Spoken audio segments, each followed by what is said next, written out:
Okay, we see them all over social media, those Instagram influencers, those YouTube stars, the people with the huge followings, the New York Times best-selling books.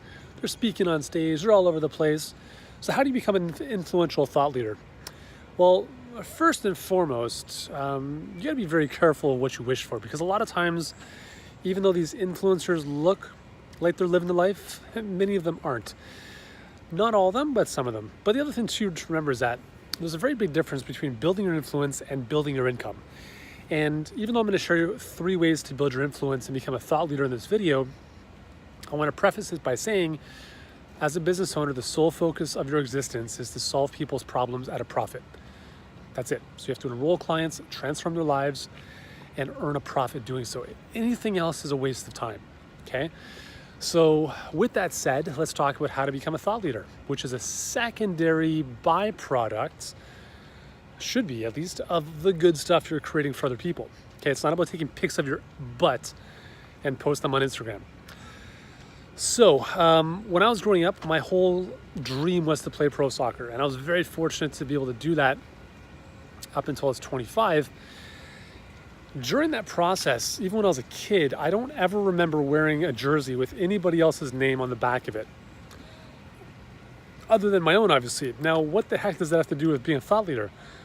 Well, I think it has everything to do with being a thought leader, because the way I think of it now is if you put somebody else's name on your shirt, you're building their brand, not your brand. So think about that for a second. The first tip I can give you with respect to becoming a thought leader is be a thought leader, not a thought repeater. Thought leader, not a thought repeater. I'm all for sharing people's stuff online. I'm all for, sharing the goodwill. But I'll tell you one of the easiest ways to figure out if someone has anything worthwhile following. Go to their Facebook feed. And are they posting their own stuff, or are they posting everybody else's stuff? Now, I know that's a very generalized stereotype about how to assess if somebody is a thought leader or not, but I'm serious.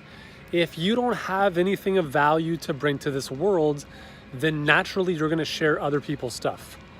But I want to challenge you to remember that you do have stuff that is valuable to other people, even though you might not think so.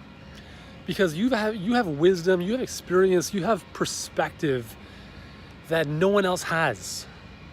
Even though you might have the same knowledge about health or fitness as somebody else, the way you share it and your unique spin on it is unique to you.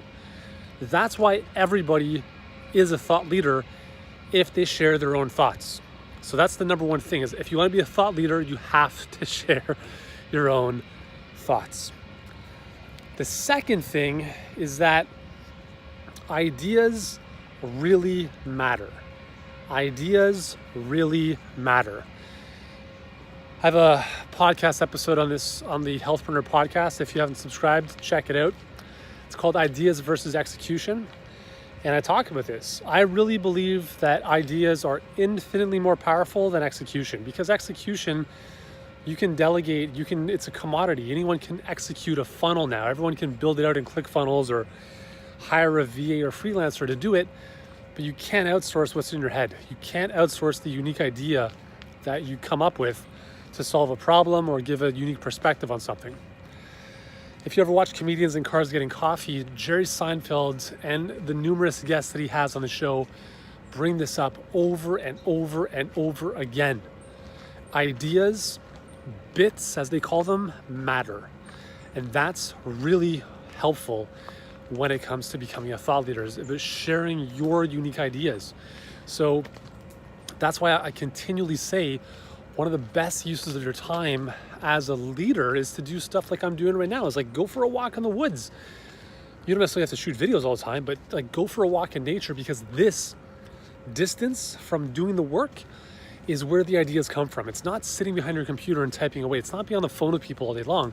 That stuff is okay, but to get true perspective, you have to remove yourself from staring at the bark of the tree so you can see the forest.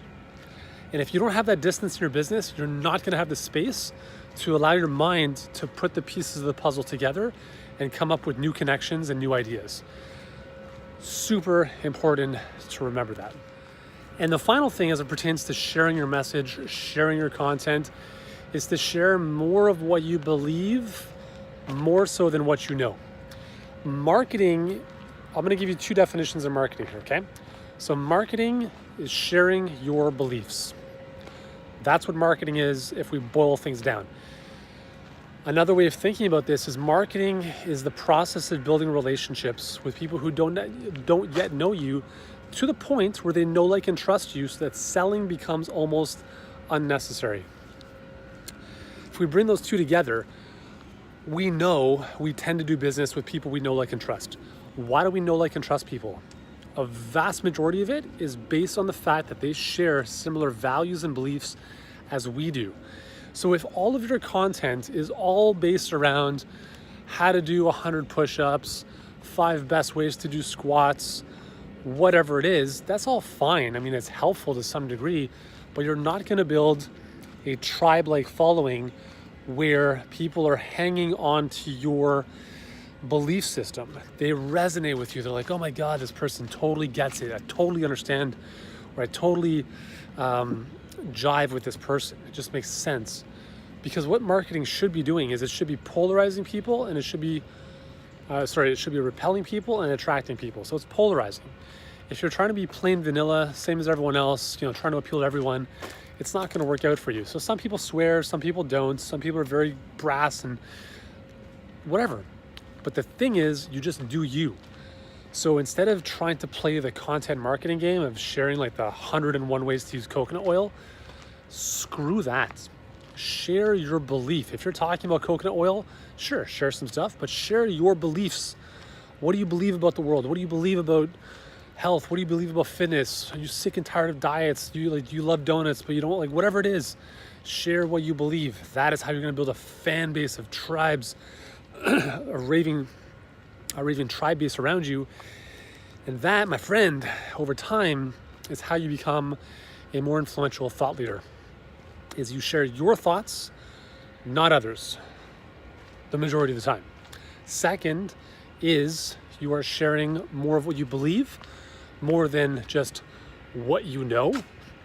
And the third is ideas matter. Focus on the big ideas. Give yourself space to think about something that is going to make people think, holy cow, I never thought of it that way. All right. So there you have it. I'm going to finish off my walk here. I'm just about to run into a huge puddle of mud, so I'm going to stop the video now. Hope you've enjoyed this one. If you have any comments, let me know below. Share this with a friend who may want to see this. Thanks so much for tuning in. See you soon.